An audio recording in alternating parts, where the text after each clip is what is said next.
Oke guys, welcome back to Crypto Indonesia bersama gue Toshi, di mana kita akan membahas segala sesuatu yang berhubungan dengan cryptocurrencies dan blockchain.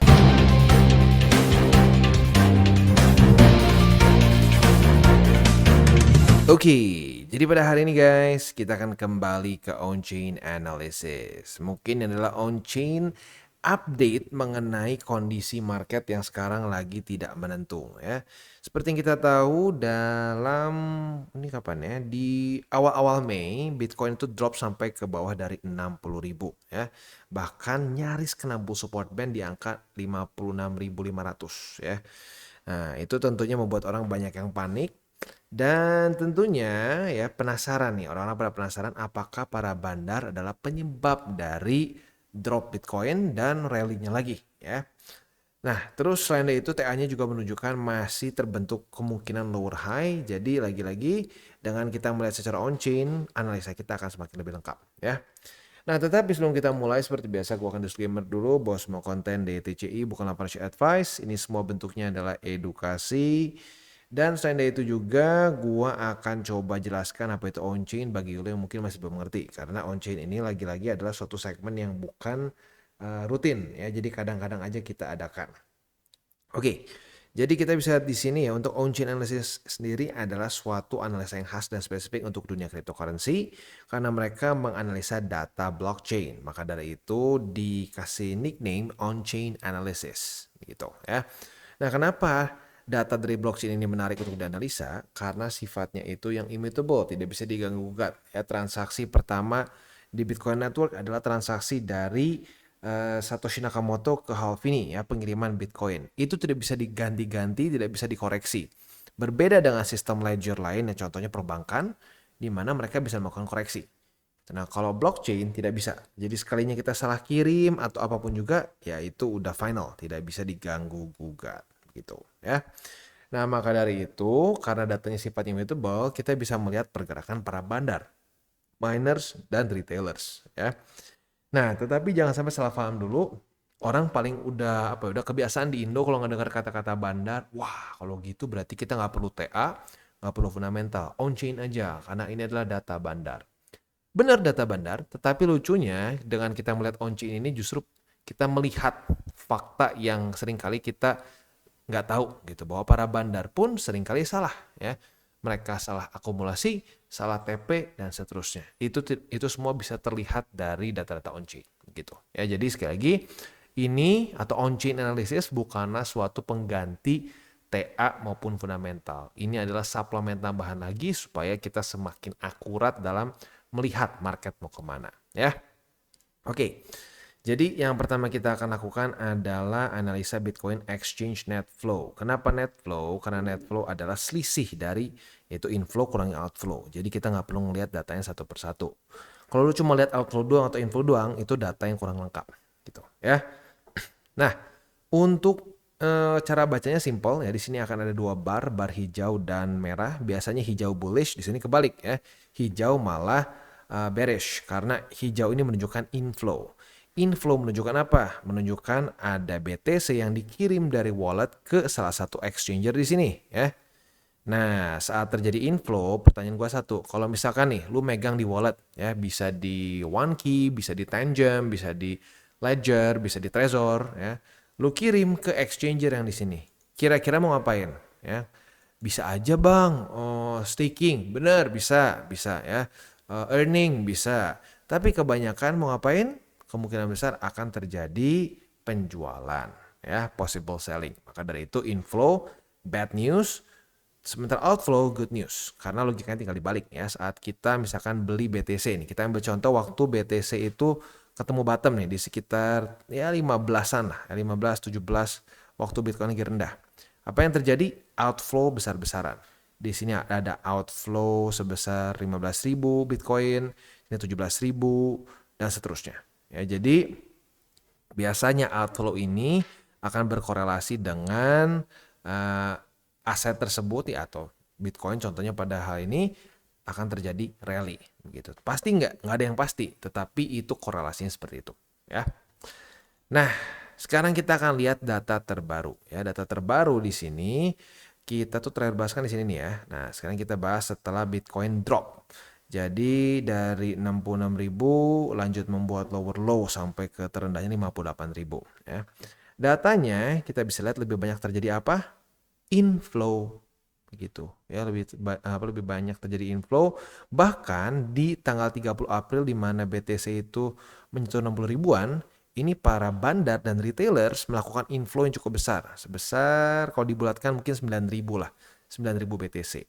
Artinya ya, kesimpulan dari minimal tanggal 22 April sampai sekarang, para bandar ya dan retailers cenderung melakukan apa? Cenderung melakukan inflow, artinya mereka melakukan possible selling ya. Nah, ini menunjukkan kelemahan dari Bitcoin dalam beberapa hari terakhir. Penyebab salah satunya adalah para bandar yang tadinya melakukan akumulasi di daerah 68, 67, 65 di sini ya. Bahkan waktu kemarin jatuh ke angka 69 di sini, lakukan akumulasi yang cukup besar ya, sebesar 19.000 BTC outflow. Tetapi di masa-masa Bitcoin menyentuh sampai di bawah dari 60.000, itu mereka banyaknya inflow. Wah, artinya apa? Secara on-chain ini menunjukkan bahwa para bandar dan retailers mulai mengerem akumulasi mereka dan malah mulai terjadi possible selling. Nah, ini dia ya, makanya pentingnya kenapa kita menggunakan juga on-chain bukan sebagai pengganti TA maupun fundamental, tetapi sebagai suplemen lagi, tambahan untuk supaya analisa kita semakin tepat gitu ya. Next kita geser ke miner. Ini percis ya, sama kayak exchange net flow, tetapi perbedaannya ini adalah data dari para miners dengan mining pool yang ada di sini. Ini mining pool terbesar di dunia rata-rata di sini semua ya. Dari Binance Pool, Bitfury, Bitminter, ada OKX, Bybit semua di sini ya. Nah, pertanyaannya apa yang terjadi? Seperti yang kita bisa lihat di sini ya, yang terjadi random. Ya, seperti yang kita tahu, para miners ini baru saja dapat halving. Halving ini tentunya mengurangi block reward mereka dengan signifikan. Mungkin karena itu ini menyebabkan para miners jadi lebih erratic begitu ya. Mereka secara data itu jadi lebih berantakan gitu karena mereka harus mungkin melakukan TP atau bukan TP ya, kesannya menjual Bitcoin dengan lebih banyak ya karena block reward berkurang signifikan. Ya, tapi intinya sama dengan seperti pembahasan on-chain terakhir, miners datanya ini kurang bisa kita analisa karena random dan cenderung lacking volume gitu ya. Oke, itu data secara spot ya. Secara spotnya intinya kita temukan bahwa para bandar dan retailers cenderung banyak lebih melakukan inflow, dan inflow adalah apa? Possible selling, artinya lebih cenderung ke bearish gitu. Ini bukan berarti pasti akan terus turun ya, enggak juga, tetapi secara datanya menunjukkan atau data on-chain-nya menunjukkan para retailers dan bandar ya, mereka lebih banyak melakukan possible selling gitu. Nah, sekarang yang mungkin jadi pertanyaannya adalah seperti ini. Bang, kalau ini possible selling nih, masa-masa drop kayak gini aja mereka possible selling, ini apa yang buat lagi rally ke atas? Nah, pertanyaan bagus ya. Selanjutnya seperti biasa kita akan lihat ke leverage. Apakah jangan-jangan para trader futures mulai berspekulasi lagi? Ya, tapi sebelum kita masuk, seperti biasa kita akan dengar dulu pesan-pesan dari sponsor kita pada hari ini. Oke, today's video is brought to you by Coinex. Dimana Coinex ini salah satu exchanger yang menurut gue cocok banget untuk newbie sampai ke advance. Buat para newbies, lu bisa menggunakan swap. Ya, swap ini buat orang-orang yang mungkin, bang, gue mau DCA murni, gue pusing, udah pernah cobain TA ya dan seterusnya, nggak ngerti-ngerti gitu ya. Tapi gue nggak mau ketinggalan momentum cycle ini. Lu bisa tinggal, misalkan lu pengen akumulasi Bitcoin dari USDT, lu bisa misalkan ke BTC, lu tinggal masukin aja berapa. Misalkan lu pengen seminggu sekali $100 gitu ya, lu tinggal masukin $100. Voila, ya tinggal swap, as easy as that. Itu buat yang newbies. Tetapi buat yang intermediate sampai advance seperti spot, margin trading, dan juga futures di sini semua lengkap ya. Di sini untuk futures marketnya sendiri kita bisa lihat ya, ada USDT dan USDC ya. Jadi buat lu para pengguna USDC yang mungkin jujurnya sedikit kayak anak tiri ya, di mana-mana pakai USDT ada, di sini ada juga USDC. Dan selain dari itu juga buat lu yang sudah akumulasi nih ya, kita sudah masuk arguably mungkin udah mendekati ke tengah bull market. Tentunya sudah mulai banyak akumulasi Bitcoin, Ethereum, dan berbagai macam alts belakangan ini ya. Nah, buat lo yang pengen dapat interest atau dapat yield dari token yang sudah lo beli atau koin yang sudah beli, bisa pertimbangkan untuk menggunakan CoinX karena kita bisa di sini ada berbagai macam kripto yang kita bisa dapatkan yieldnya. USDT 7-day APY-nya sampai 10%, AVAX 0,37, BTC 0,25, dan seterusnya. Ya, jadi buat lo yang tertarik untuk mendapatkan yield, juga bisa menggunakan CoinX. Ya. Dan juga di sini akan terus ada promotions yang terus diupdate. Ada airdrop station, dan seterusnya.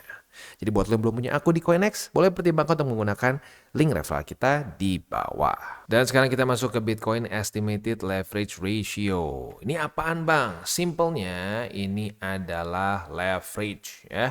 Kalau teknisnya ini adalah open interest dibagi dengan coin reserve. Bahasa simpelnya garis ungu ini ya adalah gambaran dari leverage yang ada di market. Semakin meningkat, semakin tinggi leverage yang dipakai. Artinya semakin banyak orang-orang yang membuka posisi futures.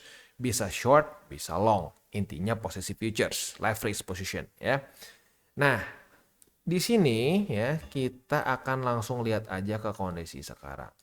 Kalau kita lihat ya ternyata penyebab dari dropnya BTC kemarin adalah posisi short sepertinya. Oh, tau dari mana bang? Karena begini ya, saat Bitcoin ada di angka 63.800-an, ini tuh MA20 ya buat lo ngikutin bukan TCI, tapi ngikutin DCWT. Ingat waktu itu gue bahas di sini, wah bahaya nih. MA20 sudah mulai mereject Bitcoin, langsung boom drop ke bawah ya. Nah, di sini sepertinya banyak yang membuka posisi short karena estimated leverage ratio meningkat di waktu bersamaan harga turun. Artinya bisa dibilang posisi leverage ini meningkat yaitu otomatis posisi short. Ini pun berkorelasi setelah Bitcoin mulai menemukan harganya itu di bawah dari 60.000, mulai turun ya estimated leverage ratio. Artinya apa? Kebanyakan yang pasang posisi short di sini kemungkinan besar pasang target TP-nya di 60.000. Makanya setelah tanggal 1 Mei di mana Bitcoin sempat trading di bawah dari 60.000, estimated leverage ratio-nya turun ya dan turun lagi. Nah, tetapi seperti yang kita bisa lihat sekarang, walaupun belum besar ya, nggak sebesar di sini, tetapi mulai terjadi peningkatan lagi estimated leverage ratio.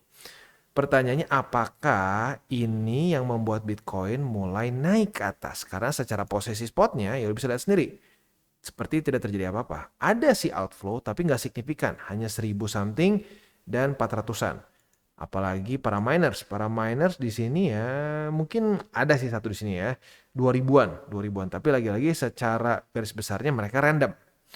Nah, jadi jangan-jangan ini adalah pertanda bahwa peningkatan dari Bitcoin ke angka yang kita sekarang sedang alami ya, 63.000, 64.000, ini terjadi karena posisi leverage yang mulai meningkat ke atas lagi.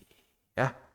Nah, tapi gue ingatkan, secara TA kita tahu bahwa ya buat lo yang nonton DCWT kemungkinan besar sudah hafal, kita masih dalam posisi lower low, lower high, lower low, dan sampai sekarang masih ada possibility lower high. Ya. Sebelum Bitcoin berhasil menaklukkan high yang ada di sini, tanggal 22 April, kita masih dalam satu resiko yang lumayan besar untuk membuat lower low lagi. Jadi, mungkin ya, ini adalah satu peningkatan karena leverage yang bisa, ya ini bukan pasti, nggak ada yang pasti, tapi bisa berujung ke long squeeze, gitu. Ya karena ya kita bisa sendiri terakhir seperti itu, long squeeze beberapa kali terjadi, ya seperti di sini ya, sini long squeeze nih ya. Di sini long squeeze nih, ini lebih jelas malah ya. Jadi berhati-hati ya. Karena ya seperti yang gue bilang di CWT kemarin ya, sekarang posisi long cenderung lebih beresiko karena kondisi Bitcoin yang masih cenderung bearish gitu. Jadi sekali lagi buat lo yang punya posisi futures, jangan lupa pasang target TP, jangan lupa juga pasang SL ya, karena SL itu adalah safety belt kita ya. Kalau orang lagi nyetir, lagi ngebut mungkin ngerasa wah safety belt bikin nggak enak nih ya. Mungkin kita ngerasa kayak jadi ada yang nanggung gitu ya di badan kita. Tapi kalau sampai tabrakan, safety belt itu akan menolong kita dari kematian. Sama kayak trading ya. Kalau lu ngerasa SL nanti takutnya kejilat tuh kena wick apa seterusnya bla bla bla. Nah, tapi kalau lu nggak pasang, taunya ditinggalin besoknya posisinya malah liquid. Jadi ya itulah paling gampang ya. SL itu seperti safety belt kita. Next, kita langsung masuk aja ke MVRV. MVRV itu masih di bawah ini harusnya ya. Coba kita lihat. Iya, masih signifikan di bawah dari 3,7 ya. Over leverage, bukan over leverage, tapi overbought itu di angka 3,7. Sekarang masih cukup jauh, bahkan sampai nggak ada si titik-titik merahnya ya. Jadi untuk sekarang kalau buat yang ngerasa bahwa oh ini waktunya TP Bitcoin nggak? Secara on-chain belum, tetapi secara TA kita udah TP 2 kali. Ya makanya pentingnya kita melakukan analisanya itu bukan cuma di satu aja, bukan cuma di on-chain aja atau bukan cuma di TA aja, tapi di semuanya begitu ya. Tapi sekali lagi untuk TP secara on-chain kita masih sepertinya malah melama ya, akan sepertinya tertunda begitu karena sekarang cenderung turun untuk si NVRV-nya ya. Oke. Jadi kurang lebih seperti itu untuk on-chain kita pada hari ini. Sekali lagi gue simpulkan ya, secara spot lebih banyak terjadi inflow. Jadi para bandar dan retailers tidak melakukan banyak akumulasi saat BTC drop, terutama di sini nih ya. Waktu BTC di bawah dari 60.000, secara on-chainnya tidak banyak inflow. Tidak banyak outflow, malah banyaknya inflow. Itu menunjukkan possible selling, bukan possible buying. Begitu. Jadi secara spotnya not looking bullish gitu jujurnya ya. Nah, secara leverage-nya kita sudah bahas juga tadi ya bahwa mulai terbentuk peningkatan estimated leverage ratio yang menunjukkan jangan-jangan posisi long ini terbentuk ya, bukan posisi long tapi rally ini terbentuk karena leverage. Nah, kalau karena leverage dan kurang support secara spot, ini cenderung bisa terjadi lagi long squeeze. Pasti nggak bang? Nggak ada yang pasti. Tetapi indikator utamanya adalah selama Bitcoin masih belum bisa membuat higher high, daily close di atas dari tanggal 22 April, maka kita masih lebih baik asumsikan Bitcoin masih bearish gitu ya, karena kalau dia mulai bisa membuat higher high baru ada kesempatan kita untuk reversal ya. Tapi sebelum dari itu jangan terlalu terburu-buru, jangan all in. Tetap melakukannya Tetap melakukan akumulasi. Dan posisi futures pun harus dengan setup yang tepat, jangan dipaksa gitu. Kadang-kadang ada orang gini, aduh bang kemarin gue nggak kena nih sayang gara-gara lupa atau mungkin baru retest sekali bang gitu udah langsung turun. Kali ini gue hajar aja duluan, yang penting nggak ketinggalan. Nah hati-hati, punya mentalitas seperti itu melanggar SOP terus juga bisa merusak ya ujung-ujungnya portofolio lo jangka panjang gitu ya. Jadi ekstra hati-hati, ingat 3 golden rule. Jangan pakai uang panas, jangan over leverage, dan berpikirlah jangka panjang. Dan sekali lagi di akhir gue ingatkan lagi ya, ini bukan pengganti TA dan fundamental. Ini adalah suplemen tambahan supaya kita semakin akurat dalam menganalisa market mau kemana gitu. Dan bagi kalian yang belum mengikuti DCWT atau Daily Charting with Toshi, bisa klik di sini, di mana kita akan daily chart your favorite cryptocurrencies. Dan buat lo yang masih bingung cara baca TA, chart, dan hal-hal lain, bisa juga kita klik di sini tutorials with Toshi. Ya. Dan buat lo yang belum memiliki akun ya, di berbagai macam cryptocurrency exchange, bisa klik di bawah ada link kita, lo bisa pilih sendiri. Ya. Lalu selanjutnya jangan lupa juga untuk join Telegram group kita, di mana kita bisa ngobrol-ngobrol santai mengenai dunia cryptocurrency secara 2 arah. So jangan lupa untuk like, subscribe, click the bell icon, and see you on the next video.